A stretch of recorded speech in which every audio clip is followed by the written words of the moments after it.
I was a 21-year-old college student looking for a new kind of trip.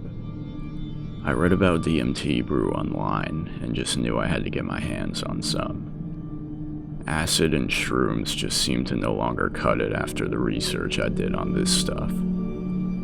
I finally found a reliable site and picked the ingredients that seemed easiest to brew. The first time I attempted to consume it, it was disgusting, and I upchucked all of it. The next night, which was a Saturday, I decided I'd try again as all my roommates were out. It was just my girlfriend who came over to watch a movie and smoke some weed. I had boiled a couple grams of Syrian rue in water for about an hour beforehand, and it was easy to get down. I then grabbed the Mimosa Hostilis tea from the kitchen and drank it in the bathroom with another couple grams of Syrian rue, while chasing with apple juice. It tasted disgusting, and I was instantly nauseous. I managed to keep it all down, however, and then took a few rips from my girlfriend's bong to help ease my stomach. We watched a movie on the couch, and about an hour and a half later, it hit me like a train. The walls and floor began to ripple and appear as though they were breathing. It became really hard to focus, and all of these translucent patterns began to pass over everything in my apartment. I looked over at my girlfriend and felt the urge to scream. Her hair was spiking up and growing towards the roof, and her face was rapidly changing colors. I had to look away and find something to focus on to regain composure, but it was impossible. I kept forgetting what I was doing, and although my mind was racing, I couldn't remember any thoughts after they had passed my mind. I attempted to go on my phone to play music, but my phone appeared as though it were melting. I had to get up and go to my bedroom to lay down, which was almost impossible because I kept seeing the floor moving. I laid down in bed and closed my eyes and began to shake like I was extremely cold. I couldn't stop myself from violently shaking all over. Time dragged on, and I just felt horrible. I wasn't enjoying this at all, and just felt really cold with my eyes squeezed shut. I forced myself to remain still, reminding myself that time was on my side and all I had to do was ride it out. Hours seemed like days, and when I finally opened my eyes, a monstrous figure loomed over my bed. It was grotesque, with black stripes and rows of 1,000 needle-like teeth. Dark, viscous liquid poured out from countless orifices on the monster's head and body, which pooled up around me. The sight was unbearable, and in my state, I was absolutely convinced I had to get out of there, or I'd be stuck with that creature hanging over my bed forever. With immense effort, I managed to get on my feet and go to the bathroom. I bent over the toilet and coughed up bile, which morphed into what looked like tiny lizards swimming around in the toilet. I spent some more time dry heaving and sensed the creature coming through the door, convulsing as it moved towards me in a disjointed manner. I curled up into what was basically a fetal position on the floor and closed my eyes, but the monster was still there, telling and showing me things. It was telling me how worthless I was and that my family didn't love me. I was able to make it back to my bed and grab my laptop, searching YouTube for something to watch in order to anchor my mind. I landed on some dirt biking video. I felt the trip coming back, and in an instant, a wave of darkness and loneliness overcame me, which was almost more intense than the monstrous visuals. I could sense the monster's presence returning.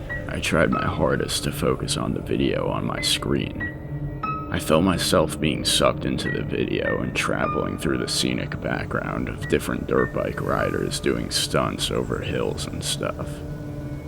This was more relaxing. By 3:30 a.m., I thought I was starting to come down. My girlfriend had gotten in bed next to me, and the gloomy feeling was not as intense. I put my laptop away and laid on my back, staring at the ceiling until I felt sane enough to go to sleep, which I'll estimate was probably over an hour later. I woke up at 7:15 and was still high, but not tripping. I was so happy to be back in the real world. I tried to remember as much as possible so I could share the story. But yeah, by far the most intense trip of my life. Didn't feel in control at all.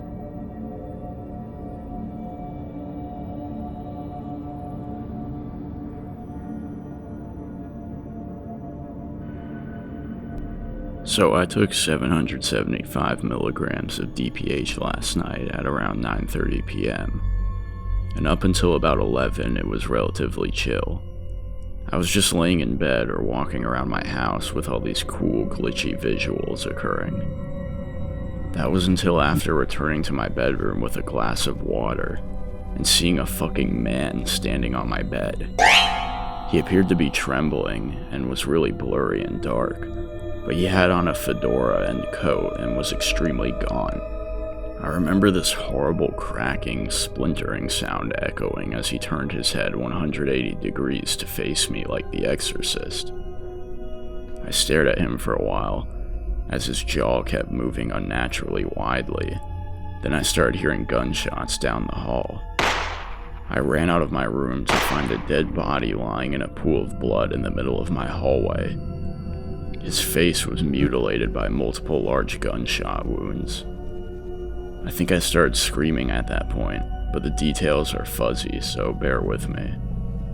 I remember running downstairs sometime after seeing the body, and there were cop cars in my driveway, and then an officer walked into my kitchen and began to question me. I remember having a whole conversation with this imaginary police officer in which I was trying to tell him everything was fine, and that the body wasn't real, but he wouldn't listen to me.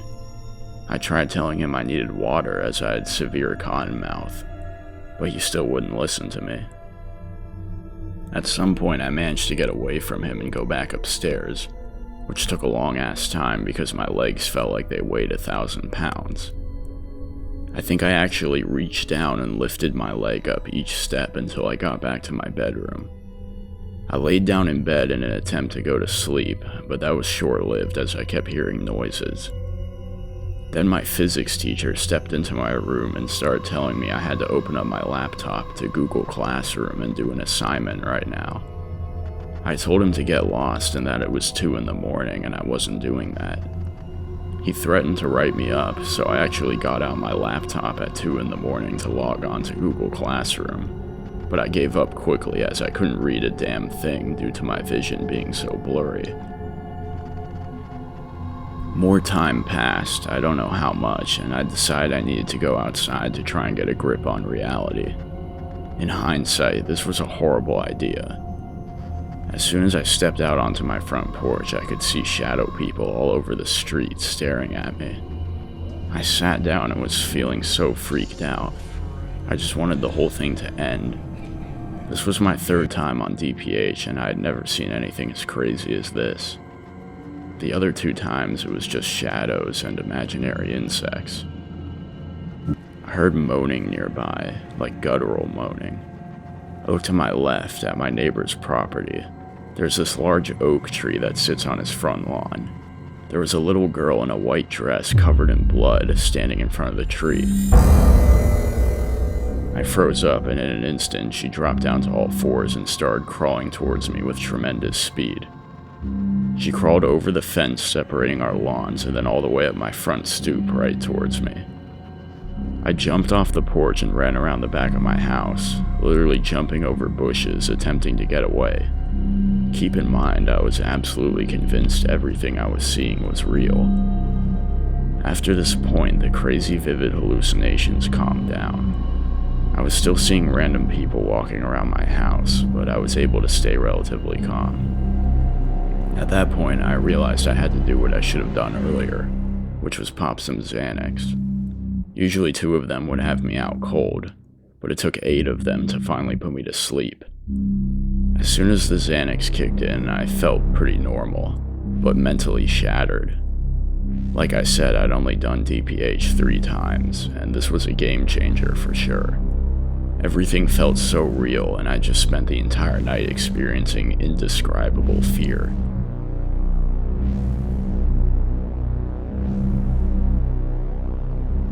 A word of advice for anyone looking to try Datura: don't. or at least not in high doses. Simple as that.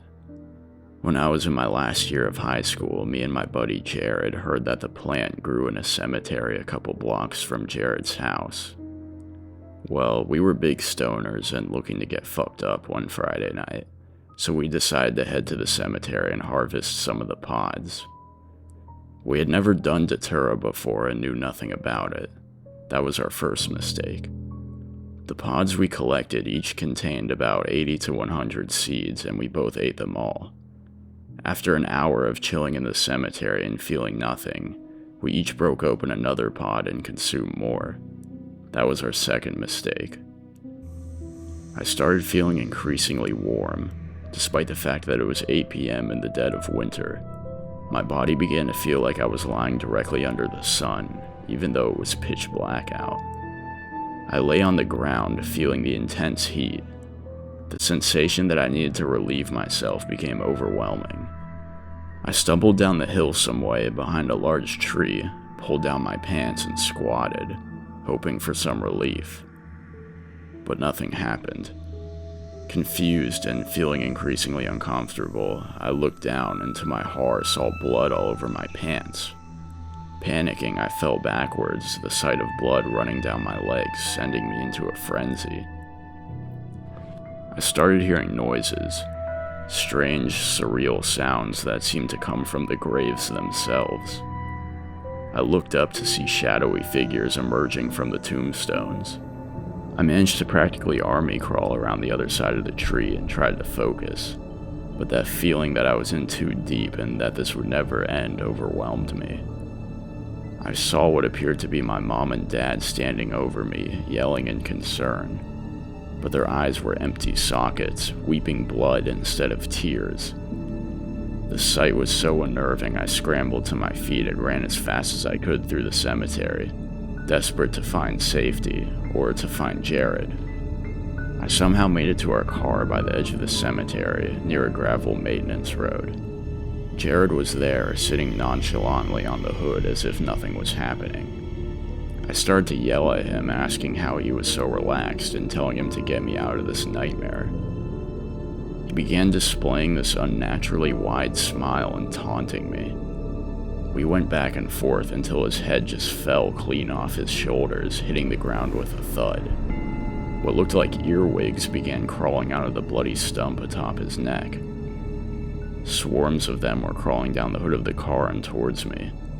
Everything went blurry, and I must have passed out because the next thing I knew, I was waking up in what I can only describe as hell itself.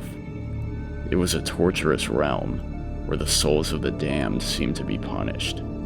As I tried to navigate back up to the cemetery hill, the graves around me started spewing vomit and blood, creating a slippery, vile mess that made it almost impossible to walk. Every step was difficult, and the vomit and blood warmed to an almost scalding temperature. I was sure the skin was being burned off my feet and legs, but I refused to look down. I was staring at the top of the hill where I wanted to go, where I was sure Jared was, but I wasn't getting any closer. The river of vomit and blood seemed to be holding me in place, and it felt like years of trying my hardest but getting nowhere. All the while, evil presences surrounded me, taunting and laughing at me. I don't know how much time had gone by before I collapsed, crying. I must have fallen asleep from sheer exhaustion because the next thing I remember was waking up curled in the grass.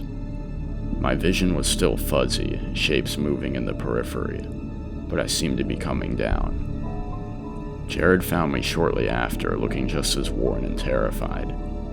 We didn't say much. We found a spot under a tree and fell asleep. By the time we woke up at around 6, Jared was confident enough to drive us down the street to his house. He later recounted believing he was in the trenches during the Revolutionary War and was being chased by British redcoat soldiers throughout the entire cemetery. Reflecting on that night, it's clear we had no idea what we were getting into with Datura. The experience was beyond terrifying, a real-life nightmare. It's something I would never want to repeat and would discourage anyone from trying.